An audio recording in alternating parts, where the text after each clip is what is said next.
तो राम राम भाई लोग, कैसन बा लोग? लगे सभी को मस्त और स्वस्थ हो। तो आज के हमारा इ नया व्लॉग में रहो लोग के स्वागत बावे। तो आज फोन आइल कि अजीत भाई घरे चली आइल बड़न। तो हम और भैया चल देने मार्केट की ओर। तो कहत रहन हमरो लगे आओ लो, तो इनके हाथ में लगा मुंहे में सटा देनी है। तो हम और अजीत भाई निकल गए मार्केट की ओर, कहे से कि आइल बड़न बाहर से कमा के। तो कहत रहन चलो लो पार्टी देतनी। तो देखो लोग कितना हमने गाँव 2 दिन से भीषण बारिश भइल बावे। अब पूरा किसान भाई लोग के फसल बर्बाद हो गइल बावे।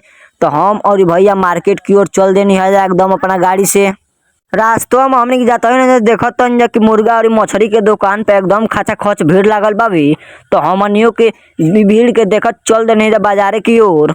कुछ दूर चलला के बाद हमनियों के बाजार में प्रवेश कर देनी है जा। ओकरा बाद से चल देनी बरगद खाए, काहे से कि बड़ा ढेर दिन बाद अजीत भाई आइल कहत रहनी ढेर दिन से बस बरगद नहीं खैले। तो चले खा लेवे, काहे से अजीत भाई रहलन। तो इनके पास कबो अंडा रोल खात रहन, तो लेकिन अंडा रोल इनका लगे ना रहल। तो हमनी के बरगद के लगनी है जब बनवावे। बरगदवा के बना के हमरो को दे दलन खाए के का। और बरगदवा को हम खैनी हो, लेकिन उतना ठीक नहीं लागल, लेकिन ठीक ठाक कह के चल देनी है जा।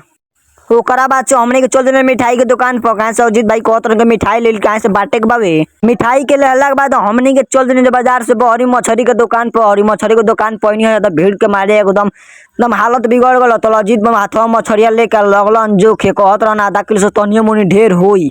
मछरिया हमने काटा दे तो बाबा के लगनी देखत रहो के ना थपड़ी पीट पीट के आदमी लोग के मनोबल बढ़ावत रहन। मछली के लेला के बाद हमनी के गाड़ी पर 3 जनी भैंसा नहीं अलदा का चल देनी घरे की ओर। आज के लिए इतने, फिर से मिल जाए अगला ब्लॉक में।